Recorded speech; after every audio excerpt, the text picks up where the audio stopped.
चलिए सीधे चलते हैं एक ऐसे भविष्य में जो काल्पनिक तो है पर तनाव से भरपूर है। सोचिए, साल है 2026। कांग्रेस की एक सुनवाई चल रही है और कटघरे में खड़ा है पूर्व राष्ट्रपति ट्रंप का न्याय विभाग। सत्ता के गलियारों में तो जैसे भूचाल आ गया है।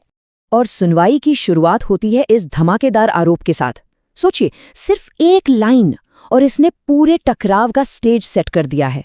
एक तरफ आरोप है कि ये तो सिर्फ राजनीतिक बदला है और दूसरी तरफ दावा है कि नहीं, ये कानून के राज को वापस लाने की कोशिश है।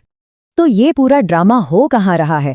ये सब हो रहा है एक काल्पनिक भविष्य में, 2026 में। और हमारी ये जो पड़ताल है वो इसी स्रोत सामग्री पर आधारित है जहां अमेरिका का न्याय विभाग खुद ही सवालों के घेरे में है, खुद ही कटघरे में खड़ा है। तो ठीक है, आप जरा इस मामले की तह तक चलते हैं। सबसे पहले देखते हैं पक्ष में क्या दलीलें दी जा रही हैं। ट्रंप प्रशासन के न्याय विभाग के जो समर्थक हैं उनका क्या कहना है? उनका मानना है कि उन्होंने डिपार्टमेंट को उसके असली मकसद पर वापस ला खड़ा किया है। ये जो शब्द हैं ये अटॉर्नी जनरल बॉन्डी के हैं। वो अपने विभाग का मिशन एकदम साफ साफ बता रही हैं। उनके हिसाब से फंडा एकदम क्लियर था, पॉलिटिक्स को साइड में रखो और बस अमेरिकी लोगों की सुरक्षा पर फोकस करो। और अपने दावों को मजबूत करने के लिए वो पेश करते हैं ये आंकड़ा, उनका सबसे बड़ा सबूत, 125 सालों में सबसे कम हत्या दर। प्रशासन का कहना है कि ये 100 साल से भी ज्यादा वक्त में आई सबसे बड़ी गिरावट है और ये उनकी नीतियों की सीधी सीधी कामयाबी है। और ये कहानी सिर्फ हत्या दर पर ही खत्म नहीं होती। आप देखिए, कार्डजैकिंग में 43% की गिरावट, डकैती 23% कम हो गई। मतलब दूसरे बड़े हिंसक अपराधों में भी जबरदस्त कमी आई और वो इसे अपनी पॉलिसीज का ही नतीजा मानते हैं। इसके अलावा समर्थक कुछ और भी बड़े बदलावों की बात करते हैं। वो कहते हैं कि उन्होंने न्याय विभाग के राजनीतिक हथियार की तरह इस्तेमाल होने पर रोक लगा दी। जैसे पिछले प्रशासन का वो मेमोरेंडम रद्द किया जो स्कूलों में विरोध कर रहे माता पिता के खिलाफ था, या फिर प्रो लाइफ अमेरिकियों को टारगेट करने वाले एक्ट का इस्तेमाल बंद कर दिया। उनका तर्क है कि इन सब कदमों से डिपार्टमेंट वापस अपनी निष्पक्ष भूमिका में आ गया। और फिर आता है एप्स्टीन फाइलों का मामला। प्रशासन इसे अपनी सबसे बड़ी उपलब्धियों में से एक बताता है, एक अभूतपूर्व पारदर्शिता का काम। उनका दावा है कि उन्होंने 30 लाख से ज्यादा पेज जारी करके सच्चाई को सबके सामने ला दिया।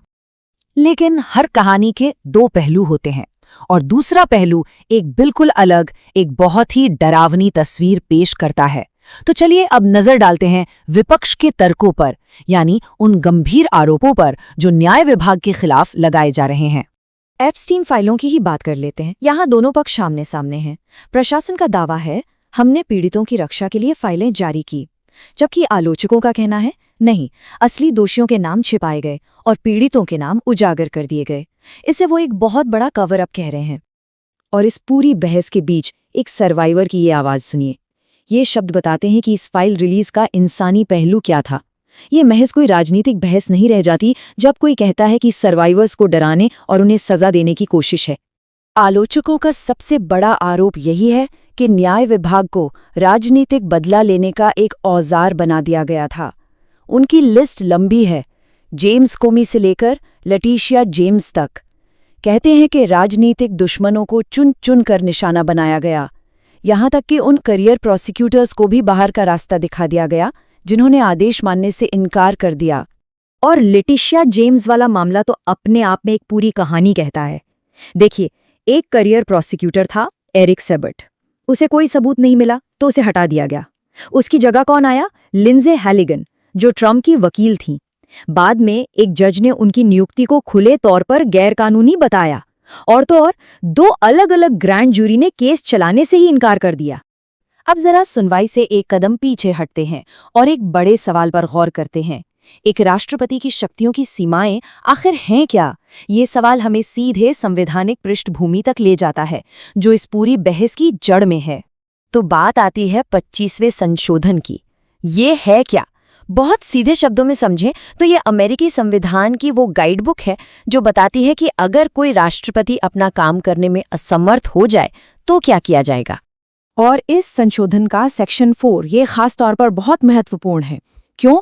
क्योंकि ये एक ऐसा तरीका बताता है जिससे एक राष्ट्रपति को उनकी मर्जी के खिलाफ भी पद से हटाया जा सकता है।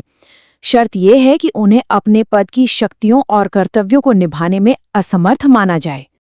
अब ये प्रक्रिया काम कैसे करती है? देखिए, सबसे पहले उपराष्ट्रपति और कैबिनेट का बहुमत राष्ट्रपति को असमर्थ घोषित करता है।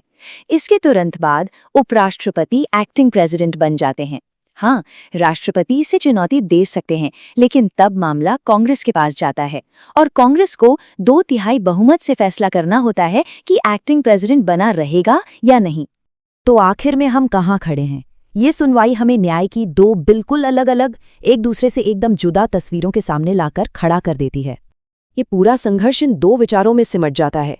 एक तरफ है एक रीफोकस्ड डीओजे जो कानून का राज बहाल कर रहा है, अपराध कम कर रहा है और राजनीतिक हथियारबाजी खत्म कर रहा है।